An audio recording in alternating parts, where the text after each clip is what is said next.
everyone, it's Kellen Brower here from RacerX, back again with another race examination video as we recap a few things that happened a week ago at RedBud heading into Southwick this weekend.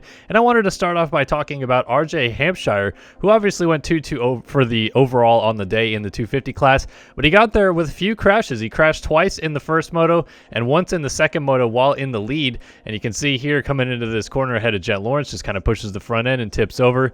So that was his first mistake, and then actually caught back up to Lawrence, and then once again had another little push of the front end and a slow tip over, and then you see him take a little bit of time to kind of get the bike picked back up here.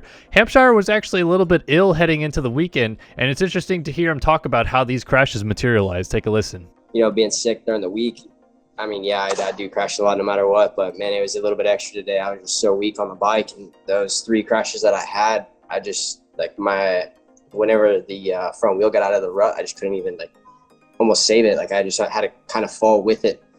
So I feel like that highlights just how impressive it was for Hampshire to not only have to go through this illness during the week and feel fatigue coming into the weekend, but crash twice and then still catch back up to Hunter Lawrence and then almost catch Jet Lawrence again for the race lead in the first moto. Of course, we know he would go 2-2 on the day for the overall, but it just kind of shows how much Hampshire wasn't feeling comfortable with his fitness level on the bike and still was able to pull off the overall. All right, let's talk about the red cross flag incident that caused Ken Roczen to be docked 2 points and Dylan Ferrandis to be docked 1 point while they were battling for the lead late in 450 moto number 1. So there's the red flag. They come through the corner. Ferrandis will half jump the table. Roczen will jump all the way over the table, and then they go past the incident. Dean Wilson down there on the inside of the track, and then the penalties were applied later. So let's talk quickly about the rule book and what it exactly says in the rule book. So first off, this is the only rule that pertains to wheels on the ground.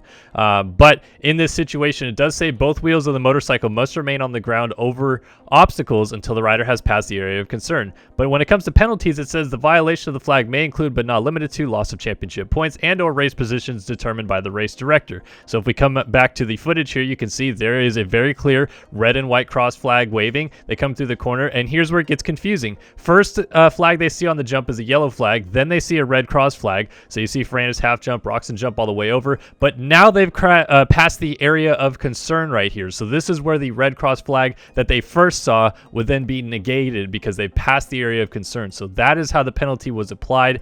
Again, with the race direction, it comes down to whether or not they thought that Roczen's was more egregious than Ferrandis's, but both riders are pretty not too happy about the decision. Roczen many times this year has said the red cross flag rules, they should have like an actual former rider be involved in the process, and then Ferrandis had very lengthy comments in the post-race press conference about this.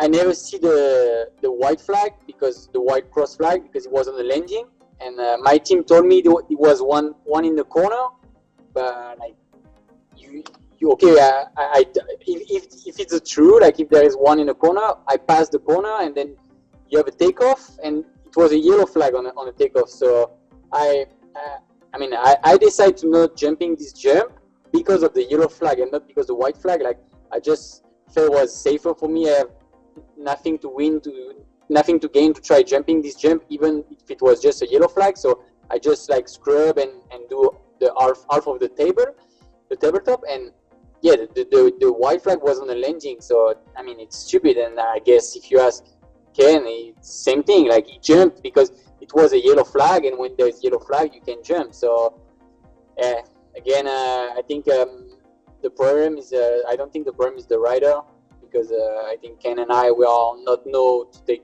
big risks like this for no reward. I think the problem is where they put the flagger. So I want to remind everybody that this video is presented by OnX Off-Road. Know where to go with the #1 off-road GPS app. Access 400,000 plus miles of trails and roads, open dates, and public lands. Download the OnX Off-Road app today.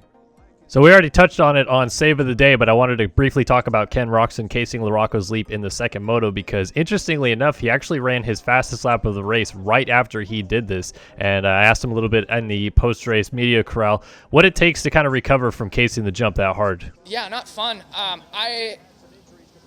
Doing the leap right now, the way the turn is on the bottom, is kind of a pain in the rear. It's really difficult to do. But I was going for it, and then as soon as I was behind AP, I literally was like riding on Velcro, the roost, you know? So, because we also had a little bit of headwind, that made it more difficult. But as soon as I got behind him, I literally, it's like somebody had a rope on me in the back, but I was already committed. And in the air, I was like, oh, crap, because I literally thought my hands were going to blow off. So it did not feel good on my wrist, I can tell you that much. So massive credit there to Ken Roczen for not only coming short up on the leap, but then being able to recover quickly and put down his best lap of the moto, which would be the best lap of the moto. But I did want to talk about Dylan Ferrandis and Eli Tomac battling down to the checkered flag in 450 moto number 2, because Ferrandis was coming, trying to catch Eli Tomac, something almost nobody has ever done late in a 450 class moto here. And interestingly enough, when Tomac realized Ferrandis was coming, he upped his pace, so they both ran their absolute best laps of the race on the final lap of the race. Ferrandis put down a 2:07.924, which, as mentioned, was just 3/1000ths of a second slower than the time that Roczen put down after he cased the leap, and then Tomac put down a 2:08.187, which was a little bit slower, obviously, than Ferrandis, but just enough to keep Ferrandis at bay. So both of these guys have the pace down the stretch late in the motos, and Tomac, being as far down in the championship, could be playing spoiler when Ferrandis and Roczen are really starting to battle for the few points that they have between them coming down into the middle part of this championship as we head into Southwick this weekend for round 5.